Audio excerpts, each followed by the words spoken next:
Now let's see what happens for strings. You're probably aware that for strings the equality operator compares values, just like the string override of equals. Let's investigate how that happens. I have another project here. It's very similar in form to the code we've looked at, but this time it uses strings. I declare a string and take a copy of it. I have a reference equals call as a sanity check that the strings are different instances, and then I want to check for equality using the equality operator and the equals method. And just as before, I have two helper methods to isolate these operations. This time they are called rStringsEqualUp and rStringsEqualMethod. So I build that and run it. And you can see reference equals has returned false. The strings are different instances, but the equality operator and the equals method have returned true. So clearly for strings, the equality operator does indeed test the value and not the reference, exactly as object equals does. Now let's see how the equality operator does that. I'll go back to ILDASM and open the project. As a further sanity check, let's examine the rStringsEqual method. And no surprises there, it's calling an equals method. This time the IEquatableOfString implementation method, which takes a string as an argument, not the object equals override, because the compiler figured that's a better match for the string arguments we supplied. Now let's see the rStringsEqualUp method. And look at this! We no longer have a CEQ instruction. Instead, there's a call to a new method called opEquality.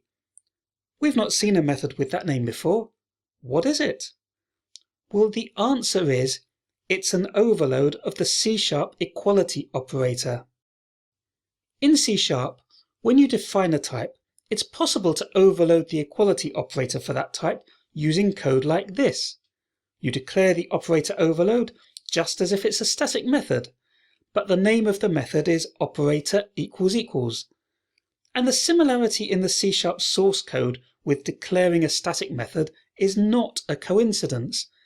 It really does compile as a static method, because intermediate language has no concept of operators, so a method is the only thing an operator overload can exist as. It turns into a special static method called opEquality. And as it happens, Microsoft has provided an operator overload for the equality operator for the string class. We can see it if we drill down into the string class in Visual Studio.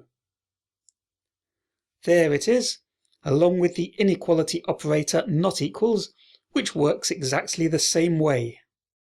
And in fact, we now have enough information to state what the equality operator does in C# for reference types. If there is an overload for the operator for the type being compared, it invokes that operator as a static method. For any reference type that doesn't provide an overload of the equality operator compares addresses. Now notice that for strings, the equality operator and the equals method always give the same result, even though they are in fact different methods.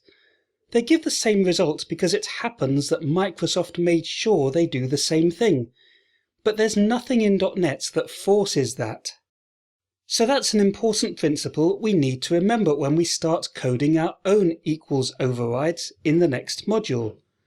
If you are changing what equality does for a type, you need to make sure you provide an equals method override and an equality operator overload that do the same thing. And that's for the hopefully obvious reason that if the method and the operator do different things, that would be very confusing for other developers who need to work with your type.